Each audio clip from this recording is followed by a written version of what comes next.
All right, imagine this. You finally decide to do the responsible thing and start putting money away.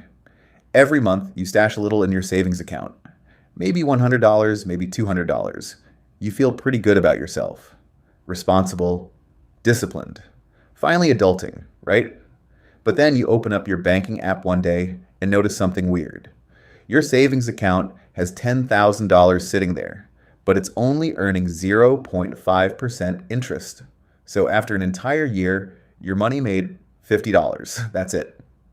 Meanwhile, you keep hearing people talk about investing stocks, index funds, compounding, all those buzzwords.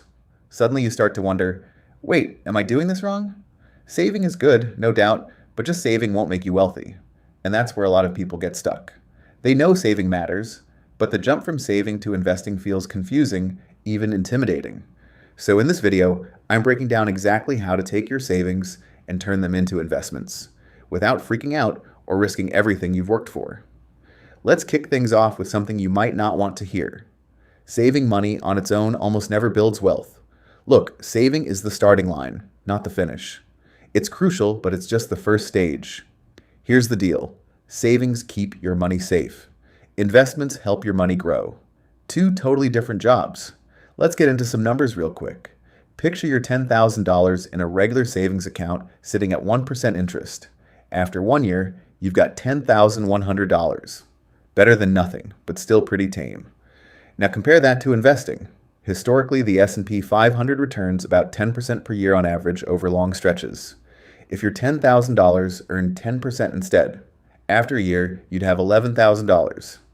That difference doesn't seem massive at first, but most folks totally miss the real magic, compounding over time.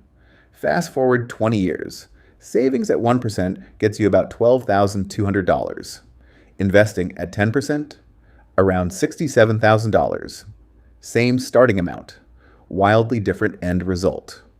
Here's where things get interesting. The biggest wealth gap isn't between savers and spenders. It's between savers and investors. The trick is making the jump. And it's not about math, it's all psychology. Saving feels safe. Investing feels like a roller coaster. Savings accounts are steady. You don't wake up to a 5% drop. But investments, they go up, down, sideways. That kind of unpredictability scares people. Maybe you're thinking, Jack, I don't want to put my savings at risk. Totally understandable. That's why the shift doesn't have to be all or nothing. You do it in stages. Let's walk through the process. Step 1. Build yourself a real emergency fund. Before you invest anything, have 3 to 6 months of living expenses tucked away in cash. This stays in savings, untouched. It's not for investing, not for chasing opportunities. It's there when life throws crap your way. Job loss, hospital bills, car trouble, whatever. Most people panic sell investments because they need the money sooner than expected. Your emergency fund protects you from that. Step 2. Keep saving and investing mentally separate. Seriously, this is huge. Think of it like 2 buckets. One is safety money. Don't touch it, don't risk it. The other is growth money. It can go up and down because its job is to grow. Mentally splitting your money reduces stress. Step 3. Start investing small. Tons of new investors think you need thousands to get going. Not true. Plenty of platforms let you start with $50 or $100. The goal isn't massive profit in month 1. You're just trying to build the habit. Honestly, that matters more than picking the perfect moment. Step 4. Stick to simple investments first. Don't dive headfirst into complicated stuff like day trading, options, crypto speculation, unless you really know what you're doing. Start with something basic, like index funds. They track the whole market, so instead of betting on a single company, you invest in a bunch at once. That means less risk, steady long-term growth. It's simple, and it works. Warren Buffett recommends it for a reason. And here's another thing. People overlook. The most powerful investing strategy is kind of boring. Consistent investing. Month in, month out.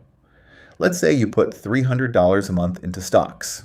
If the market averages 8% a year, after 25 years, you'd have about $285,000. But you only contributed $90,000. The rest, that's the magic of compounding. Still, the psychology is tricky.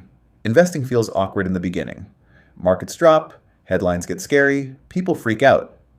This is where discipline really matters. Think of it like this. Saving is storing seeds in a jar. Keeps them safe, but nothing grows. Investing is planting those seeds.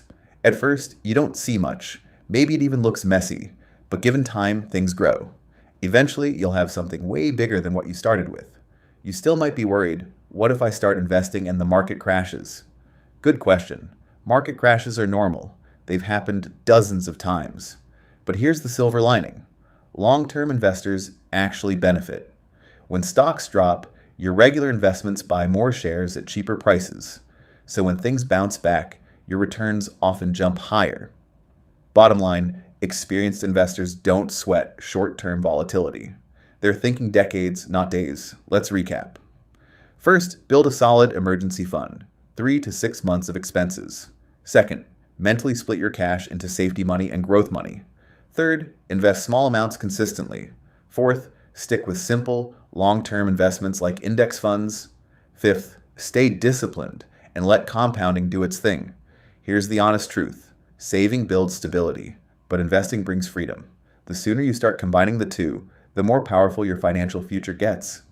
If this helped you figure out how to move from saving to investing, hit subscribe. And I want to know, are you still mostly saving or have you started investing? Drop your answer in the comments, because the moment you make that shift, your money finally starts working for you.